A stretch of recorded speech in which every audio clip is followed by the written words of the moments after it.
Hello everyone and welcome to Action RPG Build Guide Edition. Today I'm ready to drop on you my 5th iteration of my Unstoppable Paladin. Unequivocally the strongest and most DPS we have ever gotten out of this build, critting for 300,000 damage with our free skill Rive at the training dummy, and it's an absolute blast to play. As always, I will cover every single facet of the build. Everything is timestamped in the description below if you need to bounce around. Let's not waste any time and jump right into this. Starting off with some gameplay. Now, the skills we're using for our Unstoppable Paladin are Lunge, Volatile Reversal, Sigils of Hope, Holy Aura, and Rive. Now, the third swing of Rive, this is your main damage dealer. It pulls enemies in to you. It leeches life. It has a kill threshold, and it has a guaranteed crit.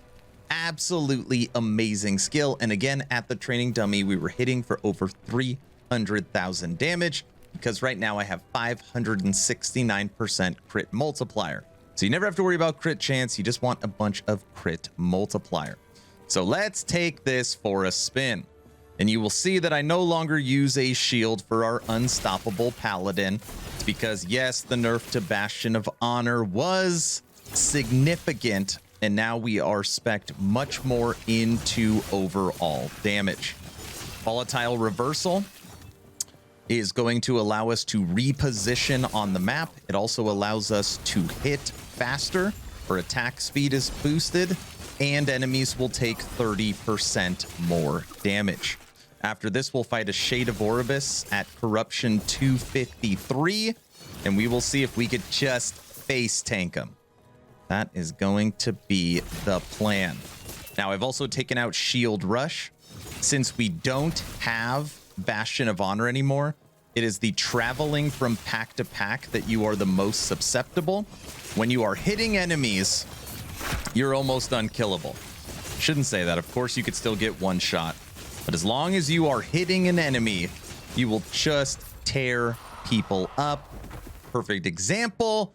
Let's see if we can face tank this Shade of Oribus. Shade of Oribus, Corruption 253. Let's see if we can just face tank him. Distraction. We're not gonna move.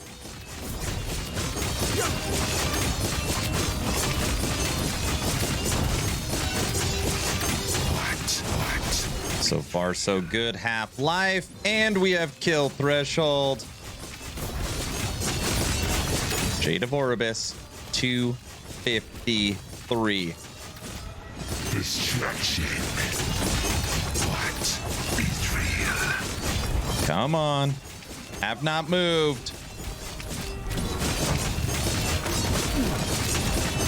This means nothing. Not too shabby. Let me show you how to recreate this build. So now let's check out the skills, starting off with Holy Aura, one of the most pinnacle skills there are for Paladin. And pay attention to the order in which I take the nodes. That is what you want to take first, okay? You want 5 into Call to Arms, 5 into Fanaticism, 3 into True Strike, and 3 into Extreme Zeal. Get that big boost to your damage. Now, on the next one, you want to come down and you want to put points into Shelter from the Storm. I want to be clear. Put as many points into this node as you need to get your elementals resistance and endurance max. For me, it was 2 points. Maybe it's 1 for you, or 0 for you, or 5 for you. You could pull out of Aura and you could pull out of Call to Arms to ensure this is maxed. Okay. Last but not least, 2 into Vital Boon and 1 into Purification. This is going to cleanse you of ailments and give you poison resistance. All right. Moving over to Lunge, the newcomer. Now, like I said, we're no longer using Shield Rush. And since we're no longer using a shield, you are vulnerable with this build in between packs. That's why it is so important to use Lunge, because you could bounce from pack to pack as you are aiming. And you want to go top and to the right first. 3 into Warrior's Renewal, 2 into Ambuscade, 1 into Double Strike, and 2 into Endless Will. Then you want to come to the left, 5 into Dawn Charge, 1 into Blade Stream, 1 into Broadside, and 5 into Fury. This is going to make it when you hit an enemy, it's going to give you 10% physical penetration for 4 seconds. And actually, this is the node that got us over the 300,000 damage mark at the training dummy. Moving over to Sigils of Hope, you want to go to the left first. 5 into Empowering Sigils, 2 into Word of the Alcrity, 1 into Expediency, 5 into Word of Power. Then you want to come to the right, 2 into Iron Sigils, 4 into Enduring Hope, and 1 into Tetragram. Pretty standard setup. Moving over to Rive. Ooh, our main damage dealer does so much good stuff. It is crazy. You want 3 into Outburst, 2 into Reclamation, 3 into Brutality, 1 into CDG. Come down, 1 into Challenge, 5 into Flurry, 4 into Concentration, 1 into Focus Strike, and then 2 into Rending. Now again, I just want to be clear, okay? This skill, Rive, is going to pull enemies toward you. It has a built-in kill threshold. It has a built-in leech. It has a built-in always crit, and I forgot to mention earlier, built-in armor shred. And it cost no mana. Unbelievable. Last but not least, Volatile Reversal. You want to go up into the left first. 3 into Time Sap, 3 into Warp Time, 3 into Catching Up. Then you want to go down. 1 into Terminal Void Rift, 3 into Dark Expanse, 3 into Harbinger of Dust. Then go down again, Traveler's Fatigue and Wisdom. And then your last point up right here into Void Rift. Those are the skills. Moving over to the passives, right now our Unstoppable Paladin is level 98, and we have all the passive points from the campaign. Now you can see that we are very spread out here. I have 44 in the base class, 45 into Void Knight, and 22 into Paladin. Our actual mastery has the least amount of points, and I will explain. Starting off with the base class, you want 5 into Overwhelm, 8 into Juggernaut, 5 into Armor Clad, 5 into Valiant Charge, 5 into Time and Faith, 1 into Gladiator, and then we have 10 points into Mail Crusher and 5 points into Blade Master. You can use both of these because this is going to give you 120% more damage because you're using a mace, and this is going to give you 30% attack speed because in our offhand we are now holding a sword. Now this node right here, Time and Faith, it's going to give you 25 life every single time you use Rive, and it's going to boost your mana. You technically don't need this many points in there, but I like knowing that as long as I'm swinging, I am getting a big boost to my mana and health. It just makes it nice to stay alive. Moving over to Void Knight. Void Knight has a very specific node, Void Corruption. And what this means is that every point you put into here, you are going to get 1% crit strike multiplier. So since we have 45 points in, that means just from this one node, we're getting a 45% crit strike multiplier. Very cool. You want 10 into Abyssal Endurance, 10 into Devouring Blade, 6 into World Eater, 10 into Sorrow of Steel, 1 into Void Corruption, and 8 into Doom Knight. Ooh. Last but not least, Paladin. 8 into Conviction, 10 into Valor, and then I needed a boost to my Necrotic Resistance, and this happened to have life, so I needed exactly 4 points in Holy Icon. Now, Aaron, why do you take Paladin and not Void Knight? Or for that matter, why not Forge Guard? Because you could actually scale melee and strength here as well. I will tell you why, and it's right above my head. You deal increased fire, lightning, and physical damage equal to your percent health remaining. So you are actually going to get a boost to your physical damage based upon your percent health remaining, and Paladin has the implicit skill of Holy Aura, which is a huge boost to survivability and just overall damage as well. It's just such a good skill compared to Void Knight that's going to give you a racing strike that you could not use for this skill. Point being, technically, if you are a Forge Guard, a Paladin, or a Void Knight, you can make Unstoppable still work. It's just going to need a little bit of tweaking. If you were going to turn it into a Void Knight, I would turn it into an Echoing Void Knight so that your Rive potentially hits twice. That's what I would take it. But that being said, you'd have to find an additional skill since you won't have Holy Aura. That is the passives. Moving over to everyone's favorite gear, starting with idols. And the main idol you want to find, and you can have 2 of these, is right here. Critical Strike Multiplier with Rive. And this can roll as high as 45%. This one's 35 with Armor Shred at 34. And this one is 38 with increased armor, and it can go as high as 35. 2 of these. Other than that, you want to stack as much life as you possibly can. And then I went and put in poison resistance idols to get my poison, actually poison, and void to get those maxed. But the main 2 idols you want is crit strike multiplier with Rive. The rest you can use as you see fit. Moving over to gear, as you could see, like I said during the gameplay, there's nothing special for this build when it comes to uniques.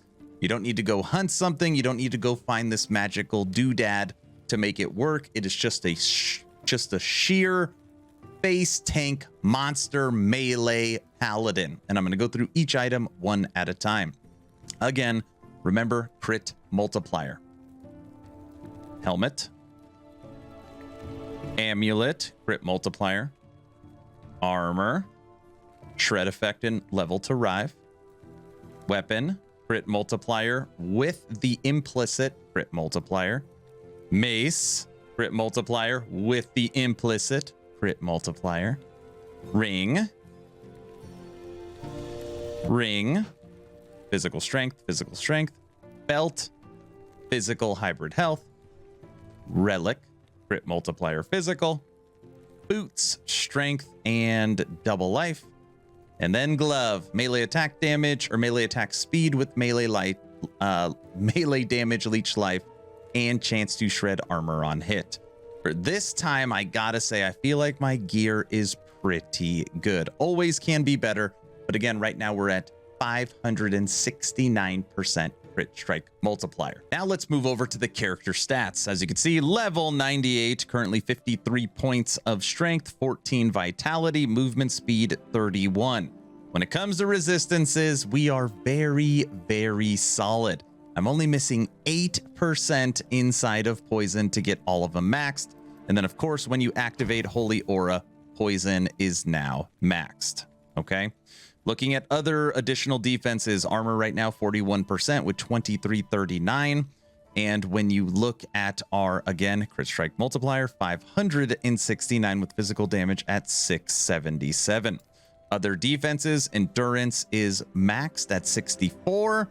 Endurance threshold 661, but this will actually go higher when you have your sigils up. So with 4 sigils, our actual endurance threshold is 781. And critical strike avoidance at 109. So just to be clear, okay, from a I don't want to say unstoppable, right? Of course you can die. Resistance is good, armor good, endurance threshold good, crit strike avoidance good, with 3000 life, with almost every enemy you hit refilling your life because you attack so fast. And you have so much leech. You are a very tanky boy. So now let's talk sustain. I know I just covered that really during the stats portion, but I want to point out a few things.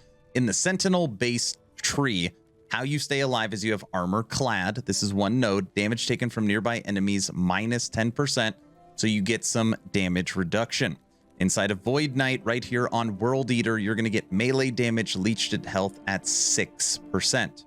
Okay, remember that 6%, because inside of Rive, you are going to be getting 10%. That puts you up to 15. And on my gloves right now, I have an additional 5.2. That puts us up to 21.2% melee damage leeched as health.